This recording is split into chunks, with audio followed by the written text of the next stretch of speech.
नमस्कार मित्रांनो, मी सुबोध राऊळ स्वागत करते तुमचा माझ्या यूट्यूब चॅनलवरती। बरेच दिवस झाले व्हिडिओ करू नाही होत आहे म्हणून माझ्या दुबईच्या एका मित्रान मला एक सेल्फी स्टिक पाठवून दिल्यान आणि सांगितल्यान की तुझे व्हिडिओ येऊ आहेत म्हणून मी आज व्हिडिओ बनवण्यासाठी खास आमच्या बागेत दिलंय। कारण गणपतीचे 11 दिवस आणि त्यानंतर आजारपण इल्यामुळे आजारपण काम का गणपती इल्यानंतर सगळ्यांकाच आजारपण येतं। 4-5 दिवस ताप आणि सर्दी खोकला असतात सगळ्यांका, तर पारंपरिकच झालेला त्यामुळे तसंच एक आजारपण 4-5 दिवस इला आणि त्याच्यानंतर आता माळवस चालू झालो त्यामुळे आमच्या या बागेकडे थोडंसं दुर्लक्ष झालं होतं म्हणून मुद्दाम आज बागेक आमच्या भेट देऊ गेलोय आणि म्हटला व्हिडिओ पण करून टाकूया। बरेच दिवस झाले व्हिडिओ करू नाही होतोय आणि नारळ पण पडलेले आहेत सगळीकडे आणि संपूर्ण गवत वाढला। झाडा वाईज थोडीशी 20-25 दिवसानंतर इल्यानंतर आज मला थोडीशी जरा उंच झाल्यासारखी वाटायला लागली, आज मोठी झाल्यासारखी वाटायला लागली। बागेत दिल्यानंतर थोडा वेगळा समाधान असता। बाग काय मी स्वतः लावून नाही असे, त्याच्यातली ही सुपारीची नवीन झाडं दिसतात ती मी लावलंय, पण बाकीची ही झाडं मोठी मोठी दिसतात त्याचा श्रेय मी घेऊचं नाही। वडिलांची पुण्याई या आई वडिलांची मेहनत, आई वडिलांची पुण्याई, त्यामुळे बागेत दिल्यानंतर थोडंसं समाधान वाटतं। हिरवीगार झाडं बघून थोडीशी आम्ही पण मेहनत करतो त्याच्यामुळे येऊन जरा बरा वाटतं बागेत दिल्यानंतर। असा फारसा अजून गवत वाढाक नाही, चलाक मिळता बऱ्यापैकी। त्याकडे आमच्याकडे रत्नाचा गारा बसाया, रत्ना आंबो।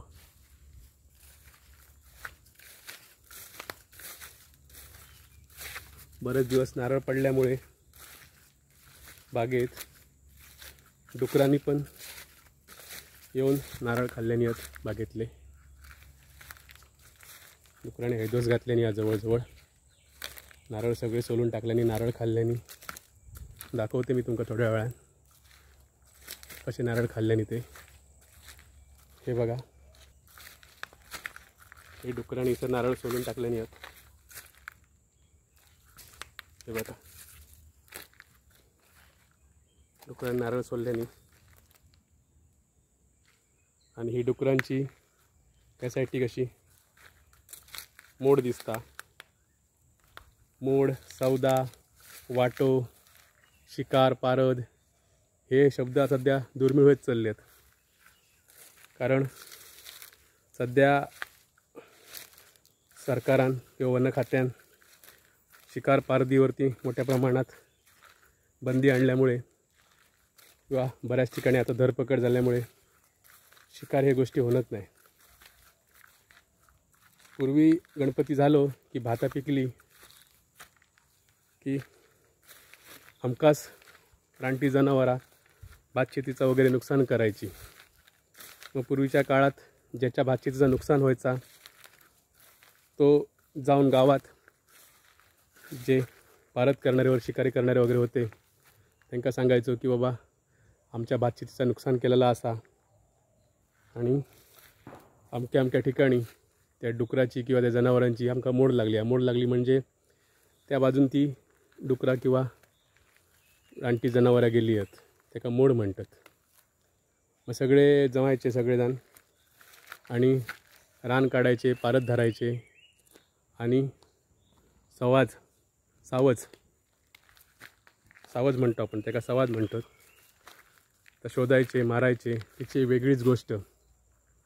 प्रत्येक गावात एक असा शिकारीचा झाड असता, त्या शिकारीच्या झाडाखालती त्या दिवशी ती शिकार करूची असता किंवा रान काढूचं असता, पारद धरूची असता, त्या ठिकाणी जमतात।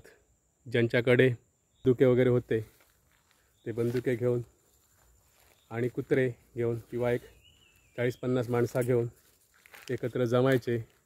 झाल्यानंतर ज्या ठिकाणी त्या सवाज दिसलेला असायचा किंवा ज्या ठिकाणी त्या सौदाची मोड असायची त्या ठिकाणी जायचे।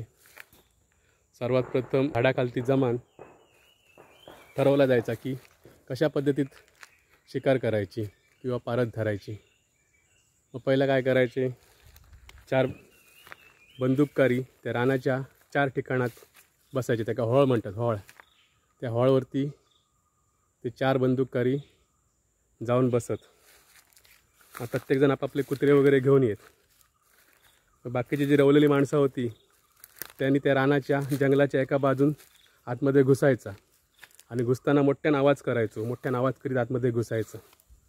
एक 4-5 मीटरचं अंतर सोडून एक लाईन करून सरळ आतमध्ये घुसायचा.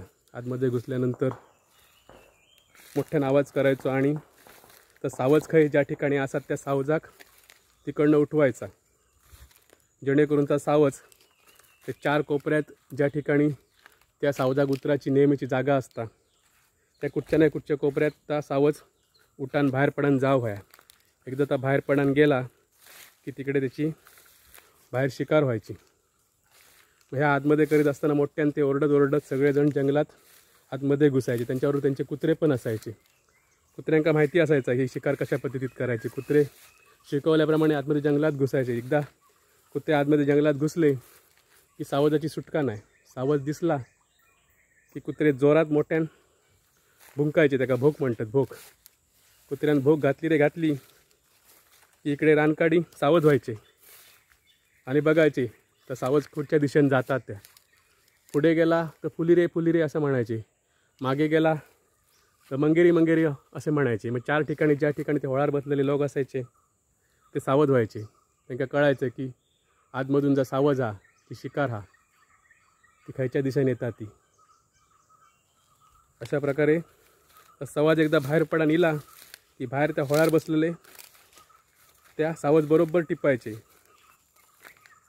आणि त्या संध्याकाळी मग त्या खुशीचा वातावरण, एक लढाई जिंकल्याचं वातावरण सगळीकडे असायचा. सगळ्यांका त्या शिकाराची सावजाचं तिसर कापून वाटे घातले जायचे आणि प्रत्येकाक वाटो दिलं जायचो.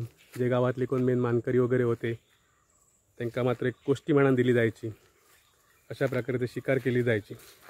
आणि ही गोष्ट पूर्वी चतुर्थी झाल्यानंतर एक म्हाळवसात किंवा दसऱ्याच्या आसपास दसरा वगैरे झाल्यानंतर हमखास व्हायची. सध्या हे गोष्टी दुर्मिळ झालेल्या असत.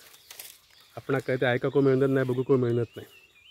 कारण सध्या सरकारान पाबंदी या सगळ्या गोष्टीवरती घातलेली असा.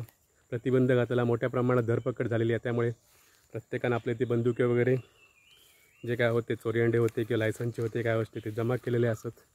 आणि आता ही शिकार पूर्णपणे बंदच झालेली असा. काही तुरळक ठिकाणी काही ठिकाणी होतं असत काय माहिती नाही. जर तुमच्याकडे कोणीतरी फासकी लावलेली असतात किंवा चुकांड डबऱ्यात किंवा विहिरीत पडलेला जर सावज गावला असतात तर ताबडतोब वन खात्यात कळया. नाहीतर यशात भाई करीत. भाई बी काय नाही, कोण नाही कोणचा डाळ भात लोणचा.